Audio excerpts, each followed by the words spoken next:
Harish Shankar rod పెట్టిండు. At least next film Pawan కళ్యాణ్తో ఉన్నా కొంచెం మంచిగా చూస్తే బాగుంటుంది అని అనుకుంటున్నాను. అన్న ఎలా ఉందన్న మిస్టర్ బచ్చన్? ఏం లేదు, బోరింగ్ ఉంది, కన్వర్జేషన్స్ ఎక్కువ ఉన్నాయి. ఏదో అంటే హరీష్ శంకర్ మార్క్ అయితే ఏం లేదు. అండ్ మికీ జే మేయర్ మాత్రం బిగ్గెస్ట్ పాజిటివ్ ఏదైనా ఉందంటే మికీ జే మేయర్ సాంగ్స్ బాగా కొట్టాడు అండ్ బ్యాక్గ్రౌండ్ స్కోర్ ఓకే బాగానే ఉంది.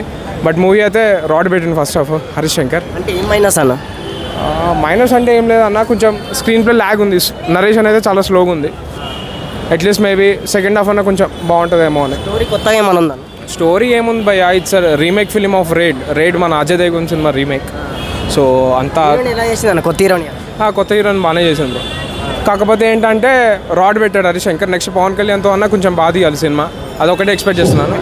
హరీష్ శంకర్ సినిమానే ఏం లేదు, హరీష్ శంకర్ సినిమా మార్క్ ఏం లేదు అక్కడ. అట్లీస్ట్ నెక్స్ట్ ఫిలిమ్స్ అన్నా కొంచెం బాగా తీయాలని కోరుకుంటున్నాను అంతే. అంటే ఈవెంట్లో చాలా గట్టిగా చెప్పాడు కదా ఇట్టు కొడతా అని. ఈవెంట్లో చెప్పాడు, బట్ మూవీ అయితే అంతేం లేదు. బట్ అట్లీస్ట్ ఇప్పుడు పబ్లిక్ కూడా ఏంటంటే వాళ్ళు కూడా మూవీ బాగుంటేనే చూస్తారు.